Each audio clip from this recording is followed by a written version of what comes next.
नमस्कार दर्शक गोटा, एक बेर फेर से मैथिली किचन में अहाँ सबके हार्दिक अभिनंदन अछि। जे वीडियो में रेसिपी अहाँ देख रहल छियै, जतबे देखो में नीक लागि रहल है ओतबे एहि रेसिपी के जे छै से खाओ में टेस्टी छै। तो दरअसल ये रेसिपी जे छै से नारियल के चटनी बनल छै। अब ओहिमे की डललै से तो अहाँ वीडियो में आगा देखबे। तो एहिके लेल नारियल छै 250 ग्राम, जीरा जे छै से भुनल गेलैया, साथ ही साथ चना जे छै से छिलका उतार कऽ राखल गेलैया, वो अहाँ के एक मुट्ठी राखल गेल छै चना। तो ई सबटा जतेक अहाँ देखलिए सामग्री के जे छै से मिक्सी में अहाँ के डाल के ओकरा पीसल जा रहल छै। 2टा हरा मिर्च के मात्रा अहाँ अपना ऊपर, अगर ज़्यादा तीखा खाई छी तो मिर्च के मात्रा बढ़ा देबे। और ये जीरा जे सामने देख रहल छी ये अहाँ के भुनल गेल छै, तो कच्चा जीरा नहीं छै, वो भुनल जीरा छै। साथ ही साथ नमक डालल गेलैया और अदरक डालल गेलैया।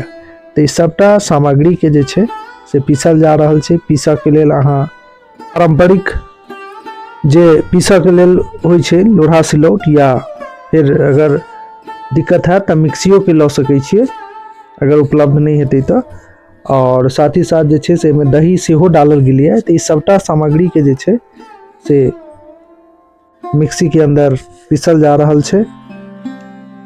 और पिसला के बाद एहि तरह के जे छै से भऽ जायत। एहिमे हल्का पानी दे देबै जैसे कनी पतलापन जे छै पतला भऽ जेतै, वो पीसऽ में और अहाँ के सुविधा हैत। ये बहुत ही टेस्टी चटनी होइ छै। तो एक बेर अहाँ अपन घर में जरूर बनबियो, एकरा एहि रेसिपी के इस्तेमाल करियो। साथ ही साथ कमेंट के माध्यम से जरूर बतायब जे केहन टा रेसिपी रहल।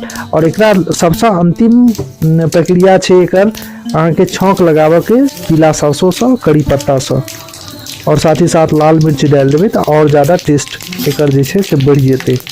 तो अगर रेसिपी पसंद भेल है तो अहाँ जे छै से चैनल के लाइक और सब्सक्राइब जरूर कर लेबै। साथ ही साथ कमेंट के माध्यम से जरूर बतायब जे केहन अहाँ के रेसिपी लागल। तो आब चलै छी हम एक नया रेसिपी के तैयारी में अहाँ सबके लेल, और अपन वाणी के विराम दै छियै। तो ई रेसिपी के उपयोग करियो और साथ ही साथ हमरा कमेंट के माध्यम से बताबियो जे केहन लागल। तो वीडियो देखऽ के लेल अहाँ सबके बहुत बहुत धन्यवाद। वीडियो के लाइक और सब्सक्राइब जरूर कर लेबै।